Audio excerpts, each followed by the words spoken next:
Morning, কেমন আছো তোমরা সবাই? আশা করছি সবাই ভালো আছো, সুস্থ আছো আর সব সময় চাই তোমরা যেন অনেক ভালো থাকো। আর আমরা কিন্তু অনেক ভালো আছি।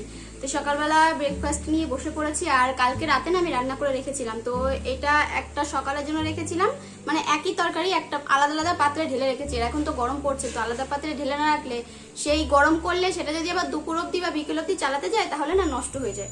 ওই জন্য আলাদা পাত্রে তরকারি রেখে দিয়েছিলাম। তো রাতে রান্না করেছিলাম পনির দিয়ে পটল আলুর তরকারি, এই যে দেখতে পাচ্ছ, আদা জিরে লঙ্কা বাটা দিয়ে যেভাবে রান্না করি এভাবেই করেছি। আর তার সাথে করেছিলাম বেগুন, কুমড়ো, আলু, তারপরে সজনে ডাঁটা সব দিয়ে একটা সর্ষে বাটা পোস্ত বাটা দিয়ে একটা চচ্চড়ি মতো করেছিলাম। তো ওটাও আলাদা পাত্রে রেখে দিয়েছি, একটা দুপুরে আর একটা রাতে। তো আমি রান্নাটা করে রেখে এখন যাবো মাকে দিতে। আর রান্নাটা করে রাখার কারণ হচ্ছে আগের দিন মা রেখে গেছিলাম না, রান্না বান্না সব ফেলে রেখে চলে গেছিলাম, সকাল 8টার সময় বেরিয়েছিলাম। তো তখন মায়ের খুব কষ্ট হয়ে গেছিল মেয়েকে নিয়ে। মেয়ে সারাটা দিন চেঁচিয়েছে রান্না করতে, তারপরে পেস্তাকে নিয়ে, স্বাভাবিক কষ্ট হয়। তো ভাবলাম ঠিক আছে, আমার হাতে যখন সময় আছে, কালকে ভিডিও করা হয়নি, কালকে গেছিলাম উজ্জ্বলকে নিয়ে একটু ডাক্তারের কাছে, তো কালকে আর ওই জন্য ভিডিও করিনি। আমার শরীরটা দিচ্ছিল না, কদিন ধরে এত চাপ পড়ে যাচ্ছে আমার উপর। তো ভাবলাম থাক আজকে ছুটি নিয়ে নিই, তোমাদের সাথে আবার কালকে কথা হবে, মানে আজকে তোমাদের সাথে কথা হচ্ছে। তো উজ্জ্বলের দিকে পাশে বসে রয়েছে, একটু হাই হ্যালো কিছু করো। ও জামা পরেনি, তো বললো আমার এখন টাইমও নেই, আমি এক্ষুনি বেরোবো। তো ভাবলাম যাওয়ার আগে তোমাদের সাথে একটু কথা বলে তারপরে ভিডিওটা স্টার্ট করে যাই, যতটা পারবো দেখানোর চেষ্টা করবো। জানি না কতটা দেখাতে পারবো। মাকে দিয়ে আবার আমি চলে আসবো। এখন বাজে পুরো 9টা, 9:30টার মধ্যে বেরিয়ে যাবো। আজকে দেরি হয়ে গেছে, উজ্জ্বলকে ওটাতে দেরি হয়ে গেছে, তারপরে বাবা আবার বেরোলো একটু ডাক্তার দেখাতে।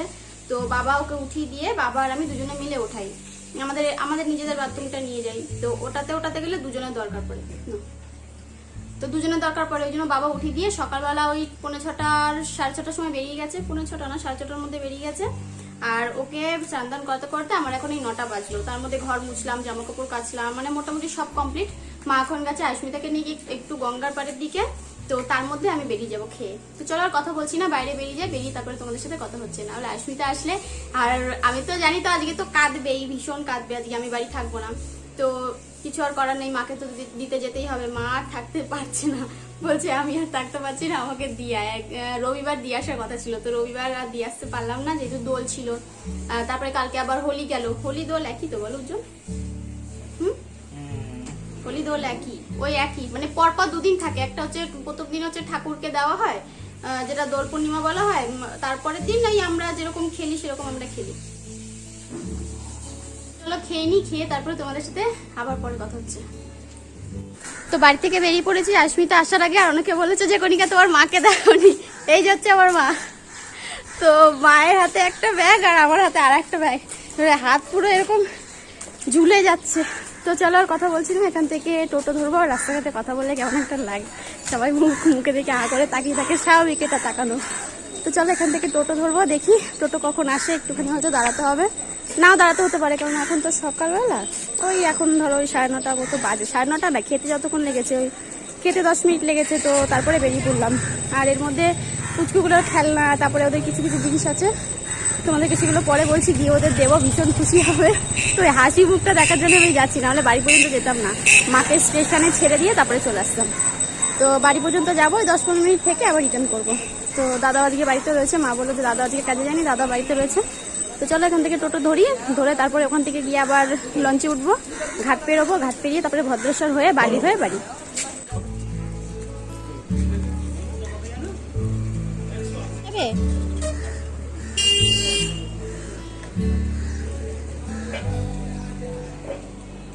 এদিক দিয়ে টোটো আসতে হবে।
থেকে নেমে তারপরে উঠেছিলাম টোটোতে। আজকে না অটোতে উঠেনি, দেখলাম টোটোগুলো লাইন দিয়ে দাঁড়িয়ে রয়েছে, তো টোটোতে উঠে হাঁপাতে হাঁপাতে এখন ব্রিজ দিয়ে উঠলাম। আর মনে হয় যে জায়গা একটুখানি, কিন্তু যেতে এতটা পরিমাণে সময় লাগে কি আর বলবো। তো ওই যে একটা ট্রেন চলে গেল, এটা হচ্ছে আপের দিকের ট্রেন। আমরা যাবো হচ্ছে ডাউনের দিকে, এখান থেকে গিয়ে বালি নামবো। বালির থেকে আবার কতটা হাঁটতে হবে, মানে শুধু হাঁটা আর ট্রেন চলা, মানে সারাদিন শুধু আজকে আমার ট্রেন জার্নি করতে করতে চলে যাবে। তো তোমাদের সাথে কি আর শেয়ার করবো, জার্নিটা শেয়ার করছি, আর কিছু করার নেই। কেননা যতক্ষণ না বাড়ি পৌঁছাবো ততদিন তো ডেলি ব্লগ, ডেলি যেভাবে যা করি রান্না বান্না এগুলো তো শেয়ার করতে পারছি না। বাড়ি যাই, তারপরে দেখবো কতটা কী করতে পারি। আর এই যে ওপরে দাঁড়িয়ে রয়েছি আমরা এখন ব্রিজের ওপরে। তো এবার এখান থেকে নামবো সিঁড়ি দিয়ে, দেখি কখন ট্রেন আসে। টিকিটটাই মাত্র সবে কাটলাম, কেটে তারপরে মাকে বললাম যে এখানে একটু দাঁড়াও, এখানে খুব হাওয়া আসছে। আর নিচে যদি একবার চলে যায় না, নিচে একটু হাওয়া থাকে না। আগের দিন গিয়ে আমি ভাবছিলাম। তো চলো নিচে নেমে কথা হচ্ছে, এখানে ট্রেনের খবর হচ্ছে। চলো মা।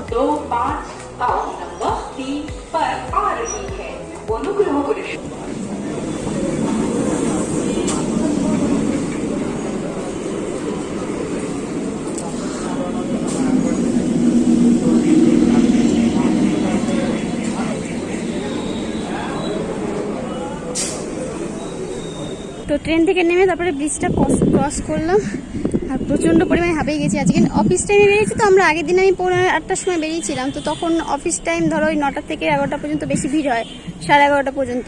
কিন্তু এখন যেটা টাইম হয়েছে সেটা 10:30। তো এই 10টা থেকে 10:30, 11টা এই টাইমটা মানে প্রচণ্ড পরিমাণে ট্রেনে ভিড় হয়। আগে যখন কলেজ যেতাম ট্রেনে করে, পুরো মানে দক্ষিণেশ্বরে যখন নামতাম, আমি দক্ষিণেশ্বর কলেজে পড়তাম, তো ট্রেনে উঠেছি।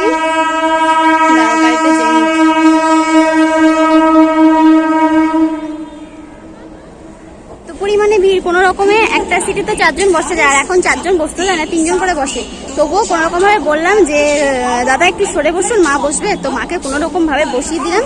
আর আমি তো ওই বাদল ঝোলার মতো হাতে একটা পিঠে একটা ধরে ঝুলতে ঝুলতে এসেছি। ভীষণ পরিমাণে ভিড় আর ভীষণ কষ্ট হয়ে গেছে, হাঁপাতে হাঁপাতে পুরো ট্রেন থেকে নেমে বালি স্টেশনে ওখানে প্রায় 10 মিনিট বসেছিলাম সিটের ওপরে বসে। তারপরে মাকে বললাম চলো মা আস্তে আস্তে এগোই, না হলে দিকে আবার ট্রেন যদি না পাই তখন আবার প্রবলেম হয়ে যাবে, আমাকে আবার বাড়ি রিটার্ন করতে হবে। আয়ুষ্মিতাকে নিয়ে আসতাম, ঠিক আছে, কোনো অসুবিধা হতো না, একদিন থেকে তারপরে কালকে বাড়ি চলে যেতাম।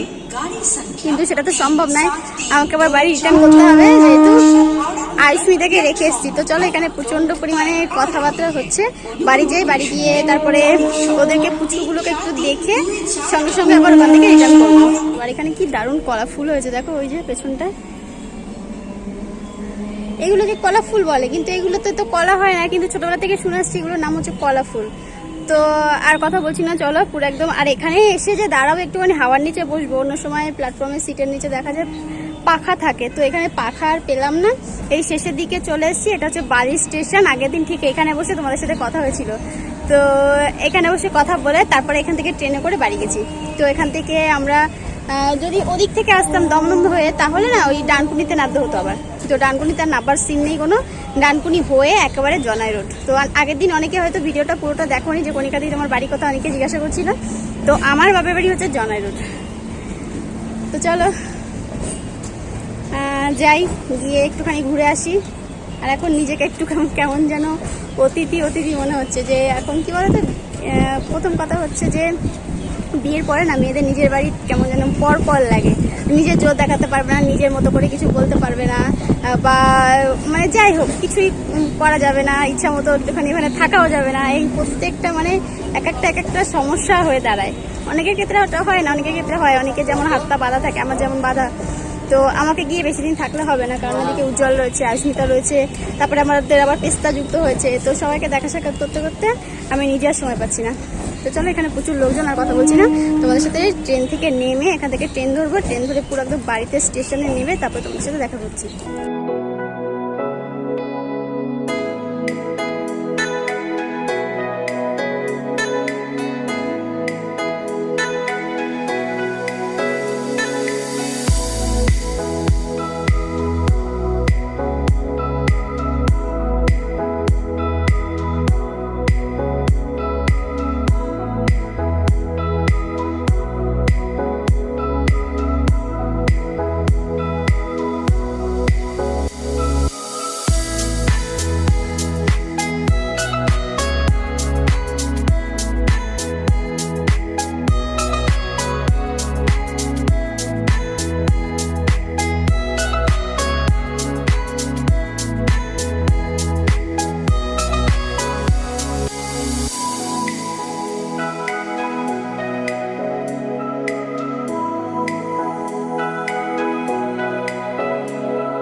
ট্রেন থেকে নেমে তোমাদের সাথে আর কথা বলতে পারিনি, স্টেশনে গেছিলাম, ওখান থেকে একটা ফ্রুটির বোতল নিলাম। আগের দিন একটা ছোট্ট বোতল নিয়ে গেছিলাম, তো ওই ধরো কতটা হবে, 450 না 500 একটা বোতল থাকে। তো আর হাঁপাচ্ছি, দেখো ব্যাগ, দেখো ব্যাগ পুরো ভর্তি। তো এর মধ্যে কি আছে জানি না, মানে ইট কাঠ পাথর কি আছে বলতে পারবো না, কিন্তু প্রচন্ড পরিমাণে ভার। আর রাস্তায় রেস্ট নিয়ে হাঁপিয়ে যাচ্ছি। মাকে বললাম তুমি চলে যাও, আমি আস্তে আস্তে যাচ্ছি। তো ট্রেন থেকে নেমে একটুখানি মনোহরা মিষ্টি নিলাম, আমাদের জনাইয়ের বিখ্যাত মনোহরা মিষ্টি। তো অন্য অনেক জায়গায় খেয়েছি, কিন্তু এই জনাইয়ের এই মিষ্টিটা না খেলে মনে সেই শান্তি আসে না। তো আমি আর মা জায়গায় দাঁড়িয়ে দুজনে দুটো খেয়ে নিলাম, খেয়ে তারপরে আমার ওই বাড়ির জন্য নিলাম, এই বাড়ির জন্য নিলাম, বাড়িতে নিয়ে যাবো। কেননা ওখানে তো ওদিকে তো ওরকম অতটা ভালো পাওয়া যায় না। তো এই হচ্ছে ব্যাপার। তো চলো কথা বলছি না, বাড়ি যাই, বাড়ি গিয়ে কথা হচ্ছে।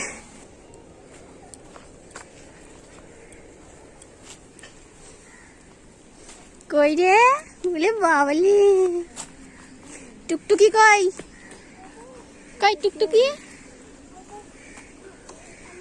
এটা কে চেনো? আমি কে?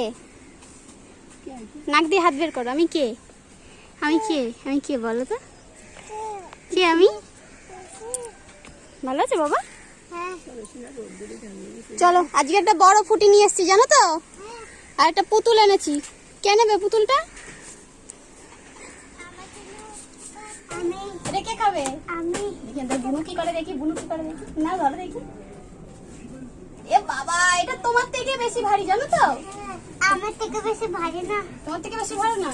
আচ্ছা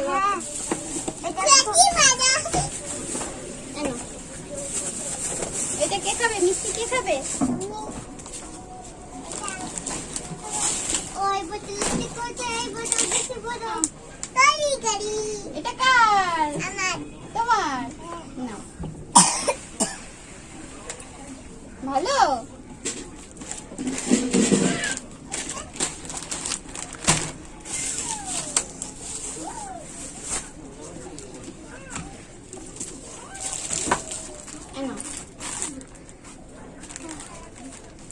এটা দিয়ে রং করবা, হ্যাঁ?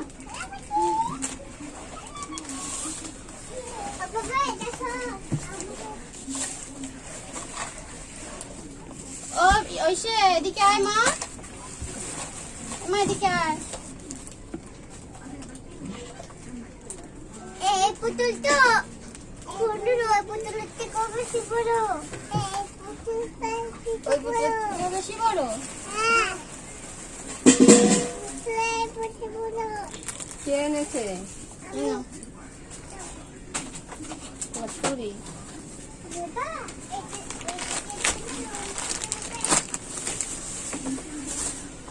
তো বাড়ি থেকে বেরিয়ে পড়েছি, এখন বাজে 1:30। ভীষণ মনটা খারাপ লাগছে, জানি না কেন ভীষণ খারাপ লাগছে না। মানে সেই যে বাড়িতে আসলে না, এখন সে আগের মতো আর ভালো লাগে না, কিন্তু যখন ছেড়ে যায় মাকে, আমার সব থেকে মায়ের প্রতি বেশি টানটা এই বাড়িতে। তো মাকে যখন ছেড়ে যায় তখন ভীষণ কষ্ট হয়। মা আসার সময় মা কান্নাকাটি করছিল, কেননা এতগুলো দিন হয়ে গেল মা আমার কাছে রয়েছে, প্রায় 1 সপ্তাহ হয়ে গেছে। তো মাও কাঁদছিল। তো কি আর করবো, চলো আর কান্নাকাটি করে লাভ নেই, ইমোশনাল হয়ে লাভ নেই তোমাদের সামনে। এখান থেকে যাবো সোজা ট্রেন ধরবো, ট্রেন ধরে বাড়ির দিকে যাব। এখন এই কটা বাজে, 1:30টার সময় বাড়ি থেকে বেরিয়েছিলাম। ওখান থেকে বাড়ির থেকে এই জায়গাটা ওই 5 মিনিট লাগে আসতে। তো 5 মিনিটের মধ্যে এখানে চলে আসলাম, আরও 10 মিনিট লাগবে। তো ওই 5 থেকে 7 মিনিট লাগবে স্টেশনে যেতে। ট্রেনের আওয়াজ তোমরা শুনতে পাচ্ছ, আমাদের বাড়ি থেকে স্টেশন 10 থেকে 12 মিনিট, কি খুব জোর 15 মিনিট লাগে, মানে জোর পায়ে হেঁটে গেলে 10 মিনিট লাগে, খুব একটা বেশি দূরে নয়। তো চলো বাড়ি যাই, আর কথা বলতে পারছি না, আমার শরীরটা খুব একটা দিচ্ছে না, ট্রেন জার্নি করা আমার পক্ষে এখন পসিবল হয়ে উঠছে না। তো ওই জন্য ভীষণ কষ্ট হয়ে যাচ্ছে। আর বাড়িতে গিয়ে আমি একবারও বাবার ফটো সামনে টানানো থাকে, আমি একবারও বাবার ফটোর দিকে তাকাইনি, কারণ এই জন্য বাড়িতে আসতে চাই না। আমি কেন যাই না, বাবার ফটোর দিকে তাকাতেই পারি না, ভীষণ কষ্ট হয়। চলে এসেছি স্টেশনে এসে এখানে বসে রয়েছি। পুরো স্টেশন ফাঁকা, সেরকম কোনো লোক নেই, যেহেতু এখন ভর দুপুরবেলা, এখন লোক নেই। আর আমার এত পরিমাণে জলতেষ্টা পেয়ে গেছে, আর এতটা খারাপ লাগছে শরীরটা, পুরো মাথা ঘুরছে। নাহলে আমি কখন এতক্ষণে বাড়ি পৌঁছে যেতাম মনে হয়। মানে মাকে দিয়ে ভেবেছিলাম বেরিয়ে পড়বো সাথে সাথে, কিন্তু আর এই গরমটা নিতে পারছি না। তো একটা কোল্ড ড্রিঙ্কস আমি কিনে নিয়েছি, 7 আপ না, এটা স্প্রাইট। স্প্রাইট কিনে নিয়েছি, কিনে এটাকে খেতে খেতে তারপরে পুরো বাড়ি অবধি যাবো। একটা স্প্রাইট থাকলে মনে হয় না আর কষ্ট হবে। আর আমার একটা বমির একটা প্রবলেম আছে, যদিও বাড়ি থেকে বমির ওষুধ খেয়ে বেরিয়েছিলাম। আগের দিন দিদি বাড়িতে গেছিলাম, তখন দাদা আমাকে দিয়ে দিয়েছিল যে বোন যখনই সমস্যা হবে তখনই একটা গ্যাসের ওষুধ আর এই একটা খেয়ে নেবে, তো দেখবে যে কোনো জায়গায় গেলে তোমার বমি পাবে না। তো ওষুধটা দেখছি সত্যিই ভালো কাজ করছে, কিন্তু শরীরটা দিচ্ছে না আর ভালোও লাগছে না। মানে সত্যি আমার এই জন্য বাড়িতে আসতে ইচ্ছে করে না। কিছু কিছু মানুষ আছে যাদের বাড়িতে আসলে না, যারা বিরক্ত বোধ করে, কেমন একটা অস্বস্তি লাগে নিজের ভেতর থেকে, ভালো লাগে না। আর মায়ের জন্য ভীষণ কষ্ট হচ্ছে। তো মা সেদিক থেকে বলতে গেলে মা এদিক দিয়ে একা পড়ে যায়। মা নিজের কষ্টটা না কাউকে বলতে পারে না, নিজে সহ্য করতে পারে। তো যতটা চেষ্টা করি মাকে ফোন করে ফ্রি রাখার চেষ্টা করি, কিছু হলে মাকে বলি কী হয়েছে বলো, টেনশন করো না, কষ্ট পেও না। কিন্তু তো মা সব কিছু বলে উঠতে পারে না, বুঝে উঠতে পারে না। আর মা তো বলতে গেলে গ্রামেরই, আমরা তো গ্রামেই থাকি, তোমরা তো জানো, মানে থাকতাম। তো মা গ্রামেরই, তো সেদিক থেকে মা একটু সহজ সাদা সিধা টাইপের। তো যার জন্য মায়ের সব কথা মা সেভাবে খুলে একটা বলতে পারে না।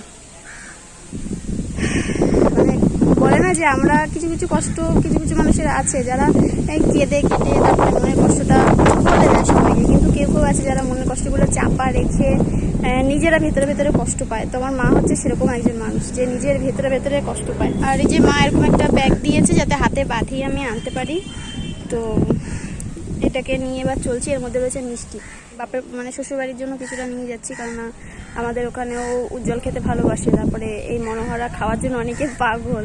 তো ভাবলাম যখন আমার নিজের হাতের কাছে রয়েছে, বাড়ির কাছে, তাহলে বাড়ির জন্য কেন নিয়ে যাবো না, একটুখানি নিয়ে যাই, তাহলে সবাই মিলে খেতে পারবে। বাড়ির জন্য নিয়ে গেছিলাম, এই বাড়ির জন্য, আমাদের এই বাড়ির জন্য তো খাওয়ার লোক নেই, 10টা নিয়ে গেছিলাম, আর ওই বাড়ির জন্য 15টা নিয়েছি, 10 টাকা করে পিস। কিন্তু এই 10 টাকার মিষ্টি যদি অন্য জায়গায় কিনতে যাও সেগুলো 15 টাকা 20 টাকা করে নেয়।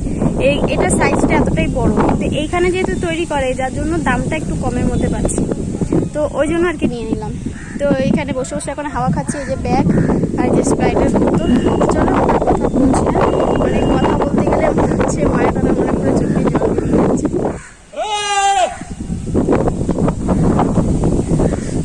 চলো তোমাদের সাথে কথা বলছি না, বাড়ি যাই, বাড়ি গিয়ে তারপর তোমাদের সাথে কথা হচ্ছে।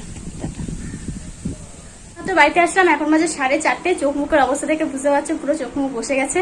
আর একটুখানি কাজল আইলাইনার পরে গেছিলাম তো পুরো কালো কালো দেখতে লাগছে। আর এসেই দেখো আর ছেলেটা আজকে আমাকে এত মিস করেছে, দেখো ও কোল ছাড়ছে না, মুখ পুরো চেটে একদম সাদা করে দিল। তারপরে হাতে দেখো এখনো পর্যন্ত ওর দেখতে পাচ্ছ হাত চাটলাম, আর এখন ওর সাথে শুধু খেলা করতে হবে। ওরে বাবারি। তো এখন একটু খাওয়া দাওয়া করবো। আর জানি না আজকে ভিডিওটা তোমরা পাচ্ছ কিনা, কেননা কালকে অলরেডি একদিন রূপ বাড়া হয়ে গেছে, কালকে সবাই মিস করছিলে। তো দেখা যাক, যদি ভিডিও এডিট করে দিতে পারি তাহলে অবশ্যই দেবো, কারণ দিনের ভিডিও দিনেই তোমরা পাচ্ছ। তো মা এদিকে রান্নাবান্না করে রেখেছিল, কেননা বাড়িতে একজন এসছে, ওই জন্য একটুখানি মাংস এনে রান্না করতে হচ্ছে। আবার কালকে যেটা রান্না করেছি ওটা তো চলেছে, তারপরে শুধু একটু মাংস এনে রান্না করেছে, এটাই যে। আর কালকে রাতে তো আমি রান্না করে রেখে গেছিলাম। আর এখন আমাকে আর ছাড়ছে না। আর এদিকে আইসুমিতা দেখলাম এসে ঘুমিয়ে পড়েছে খাওয়া দাওয়া করে। তো চলো আজকের ভিডিওটা এখানে শেষ করছি। ভালো লাগলে লাইক করো, কমেন্ট করো, শেয়ার করো, চ্যানেলটা সাবস্ক্রাইব করে দিও। সাথে থেকো, পাশে থেকো। আবার দেখা হচ্ছে তোমাদের সাথে কালকে। চলো টাটা।